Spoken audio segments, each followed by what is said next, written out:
Hey everybody, it's Katie the Angel that says fuck and Megan. And also, I guess I gotta work on this intro thing. This is The like fucking angels. those fucking angels. I gotta change the name, but we have a lot of things to do before that's actually whatever. Anyway, hi, we're here for Mercury Retrograde reading. But we did one last time. It seemed like you guys kind of liked it, so It was Mercury Retrograde in Leo then. Right now it is Mercury Retrograde in Scorpio. Yes. We have some really interesting vibes. This is one of those feelings that we haven't had probably in our lifetimes because this is opposing Uranus and Taurus. And we don't know what that feels like. But this is helping us make subtle changes to our lives. I wrote down a few just like keywords. So this will be like deep conversations with each other and with ourselves, examination of boundaries, breakthroughs, bake sales, breakthroughs in mindset about worth, naked, vulnerable feelings, and being strong and having the power inside of being naked and vulnerable, inside out of nowhere. Uranus and Taurus is definitely going to be unpredictable, and I'm pretty sure that everybody's had a little bit of spice, deep provoking emotions come up for them, possibly even deeper, more naked feelings with other people, like romantically. It's a spicy time, so Nice. we don't know. Let's see what the cards say. But before that, I'll do a little card blessing. We ask that you lend your energies with your teams on the other side, your spirit guides, your ancestors. I'll do the same with mine so that I can join our energies and make sure that what needs to get said, and that our egos are removed from the process so that we get pure, vibrationally pure, 100% honest, 100% naked voices from wherever they need to come from, and from our hearts to yours. And may the words that get said get delivered exactly in the way that need to get heard. All right, we're going to, I don't know, I guess we're gonna just basically do a little spread. Not like all signs. This is more like a general collective. It'll just be like what people would call a spread, but we're sort of just making it up as we go along and stopping until it doesn't make sense anymore. So You are pulling. I'm pulling from the Rider-Waite deck, and she's pulling. I got some oracle cards over here. This is the Ask, and it is Giving Cards by Esther and Jerry Hex. I've kind of shifted on to reading oracle cards rather than pulling tarot. Not that I don't like to pull tarot. I'm just having a little bit more fun and feeling a little bit more in tune with... Keep things interesting. With the oracle decks. So she will start us off, and we'll probably pull about 8 cards total. And we'll just kind of go back and forth like we normally do. Last time we did this, I used my Thoth deck. And I've since learned that deck has so many more layers of understanding to it. And I feel like a little less confident about using it because there's so much more to get used to. So I have been working with it when I pull cards for myself a lot more, and helping my own understanding be a lot more intricate. Like, oh my God, I can spend half an hour to 20 minutes just reading about one card. So it's usually really short 1-card readings that I'm doing for myself, or 2 cards at max, because usually by then I'm ready to fall asleep in bed, like I'm dead. Yeah.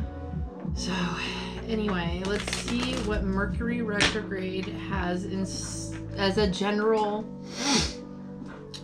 what do we need to know for our lives? Just kind of like a little bit of a blueprint, if anything, if we can kind of pull out. How can we best navigate Mercury Retrograde? I like that better. Yeah, that was a good way to put it. Mercury Retrograde started on Halloween, which was October 31st. It was a fun day, a really fun day, because the moon was in Sag and everybody was just feeling really good. Yes, and it goes all the way until November 20th or 22nd. I want to say it's the 20th. I'm almost 100% sure. It's a little less. It's right around 3 weeks. So. Okay. Our first card.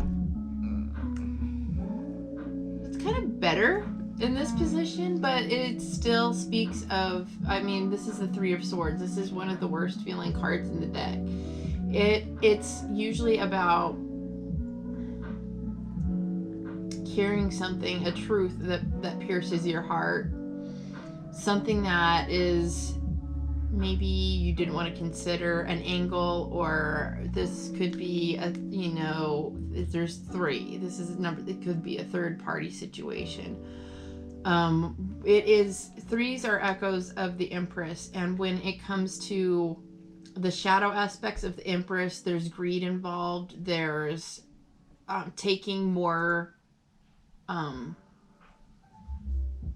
being a little too pampered, being a little bit too just straight up not nice about your position, and not taking things for granted. Right. So this is all associated with the Three of Swords. This is just an imbalance, something that hurts your heart. And I want to say a lot of people might be, because when Mercury's retrograde, it is stronger. The force of Mercury in Scorpio will be a lot more prevalent in our lives, in that way where we're probing for the truth and maybe looking a little too hard under the surface to find that little bit of like something doesn't feel right, or you're used to digging real deep, and you could run the risk of breaking trust because you can't chill. So I feel like maybe that's already been done, that bubble's already been burst, and we're dealing with that situation in this season of Mercury retrograde. Whatever happened, I feel like when it comes to communications, maybe somebody dug through a phone and saw things they can't unsee, and it's out of context and nothing's making correct sense, and you're dealing with the aftermath of that, and people have apologized and you're trying to mend it, but you can't unsee it. It's still stuck in your heart. So that's a scenario. I don't really know if that's what's up, but shit like that. Yeah. So go ahead, and if you want, pull a card. So you already did. I already got it ready. Woo. It is, I will do my best to make the best of it. I like that. That's really perfect. A key to regaining your feelings of empowerment is to decide right now that no matter how good or how bad you are feeling, you are going to do your best to make the best of it.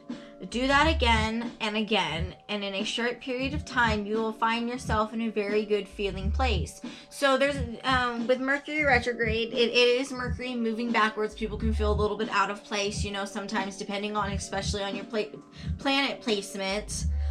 This is which house this is happening for this you is a double number. This is a 55 card, so maybe there's a good chance the number 5 resonates with you, 55, or even the number 10. But especially just bouncing off of the Three of Swords, this is a tough situation, but the only thing you can do to keep moving forward is just to make the best of it. And like, you've already seen what you saw, and it referred to a short period. Mercury retrograde this is a short period, about only 3 weeks, not even a month. Subtle changes through this time will lead to something lasting. I also feel like when this came out, there was something that called to me of healthy boundaries, because Mercury and Scorpio is examining boundaries, and perhaps there's something to do with emotional responsibility when it comes to this situation. Our feelings are our responsibility and our decision to wallow in them as long as possible, or to learn the lesson that we were intended to learn, and to forgive the situation and move on and make the best of it as it is, and not try to drag it through the mud any longer. So I like those two together. See what else comes out.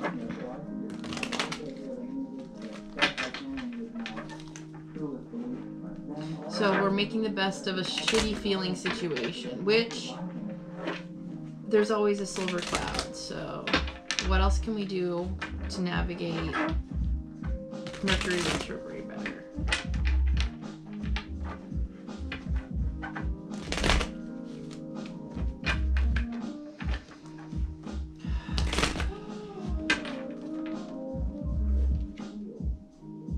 Another sword. Dang. So this is the 5 of Swords. Another 5.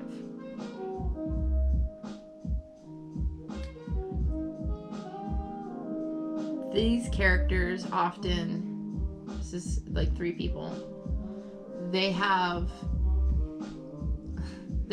a conflict. And okay, so this has to do with breakthroughs and worth and self-worth and dealing with a situation in a responsible way that has healthy boundaries, because people who don't have healthy boundaries resort to this kind of behavior, which is to say that they'll manipulate situations and say whatever they have to say to anybody to get their outcome. So maybe people are going to be tempted to throw people under the bus during this season because they don't want their own behavior examined, and they have perhaps poor boundaries, and it is a moment where they don't want to examine their emotions.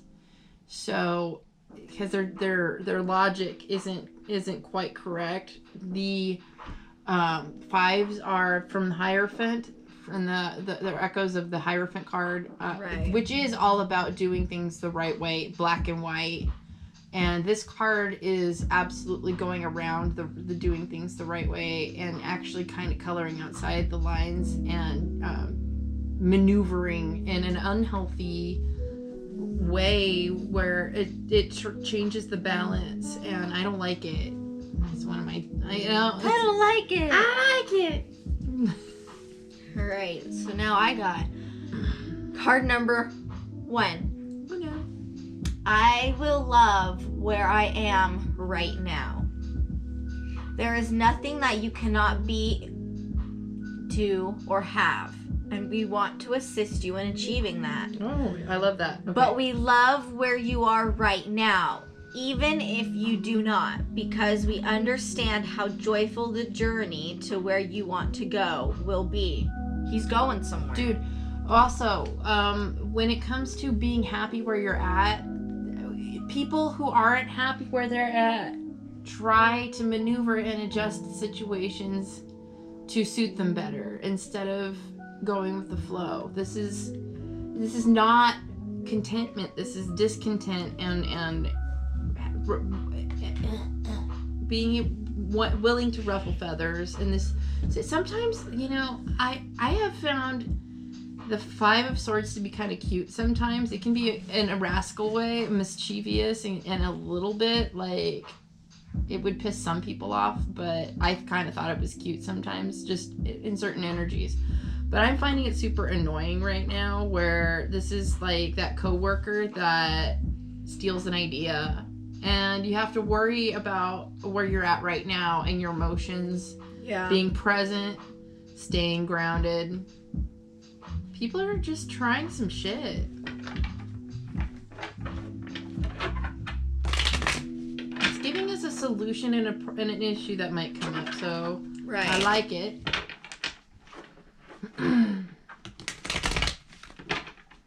What can we do about, we've seen examination of boundaries, but let's see about what can we do about breakthroughs in mindset about worth. I feel like that has a lot to do with what's going on.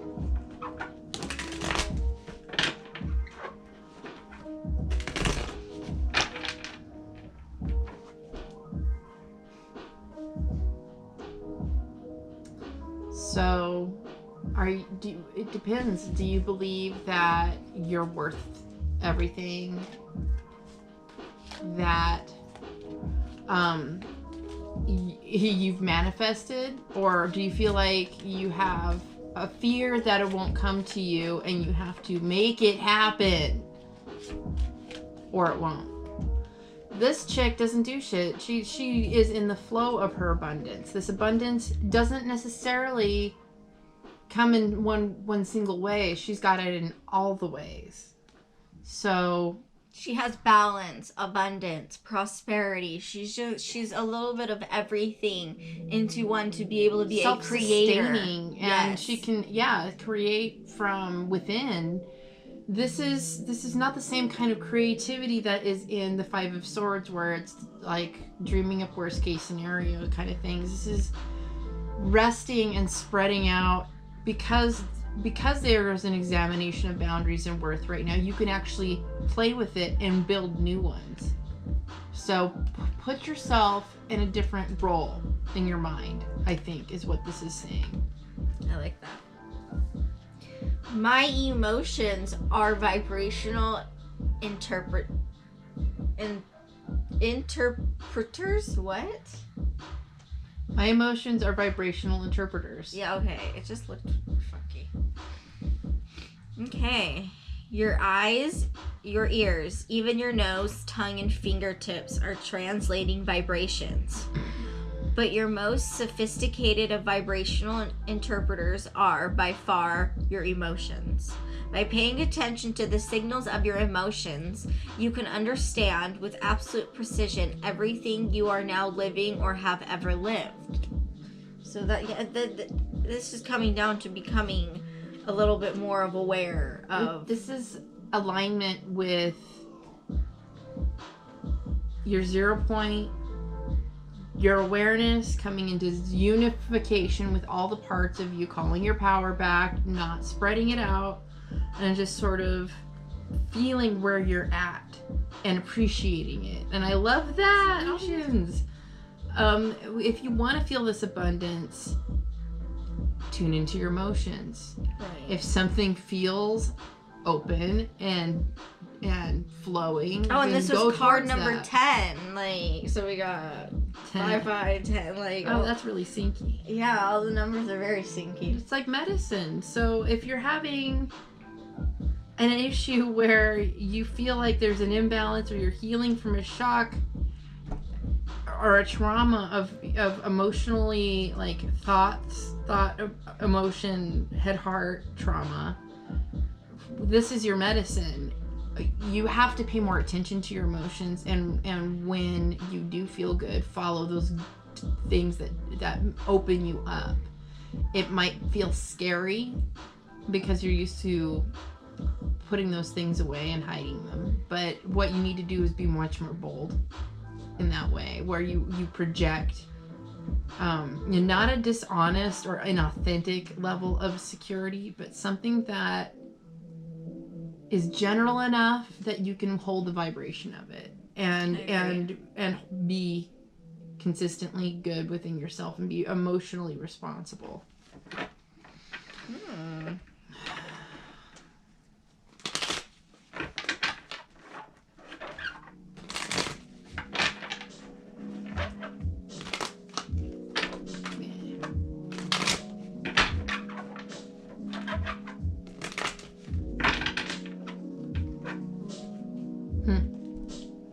Four of Swords, more swords. This is rest and meditation and finding that, going ahead and like 0 pointing. This is an echo of the Emperor card, which is the 4. This is where your power comes from during this time, is really, really taking a deep assessment of what your mental activity is doing, how it feels. The direction of energy. Is it serving you? You are more in control of your input and output of your energy than you think. It has a lot to do with guarding your thoughts more than you think, and being deliberate about your vibrations. My attention to it invites it in. There you go. Every thought that you give your attention to expands and becomes a bigger part of your vibrational mix. Whether it is a thought of something you want or a thought of something you do not want, your attention to it invites the essence of it into your experience. So that I feel like this is a really good tie up to this reading. It kind of addresses a little bit of everything, whether you're concentrating on a heartbreak, you're concentrating on that thing that got you fucked up all the way in the head. You're concentrating on abundance, or you're concentrating on meditating. Whatever you give your attention to, that is what you become of in that exact moment. And if you get on a good roll of momentum, it might be longer than that moment. You might actually be able to create a consistent vibration, but you want to be very careful about what that is. So that's entirely in your control, though. I like the snowflakes again. I love seeing snowflakes. We just hit what's beginning of, we're gonna be hitting the winter solstice next, and it's just a little bit of a guide of what you're gonna kind of go into. And November 20th, I believe, is when Mercury Retrograde ends, and we'll be hitting December really soon, depending on where you are, where you watch us from. We don't get much snow here in Southern California, but not the kind with snowflakes, and I love seeing snowflakes. But this is card number 19 put together as a 10. Okay, so whether the number 5, we got 5s, we got 1s, we got 10s, we got 10. Like, I love the synchronicity of all this right here. Very complete feeling. If you need help focusing your attention, go ahead and do Abraham Hicks search on YouTube. Lots of good stuff. Listen to a lot of her material repetitively, and it will help you elevate your vibration during this time. Sometimes it's just nice to get vibrationally lazy and go with the flow that way. It just feels good. So the things you want to do is unplug from the problems in your life. You cannot outthink them. So you want to be paying more attention. If they're swords, if they're mental, and you want to chew on them in your monkey mind, you have to go within and feel your emotions. Those are the solutions. So balance, find what feels good, correct every single time, rebalance. Whoop. It's up to you. Keep track of what you let your thoughts wander into, because that tends to be what your vibration holds on to. Yeah. Anyway. All right. Well, we will see you on the new moon in Taurus reading coming up in just a few days. All right. Bye. Bye.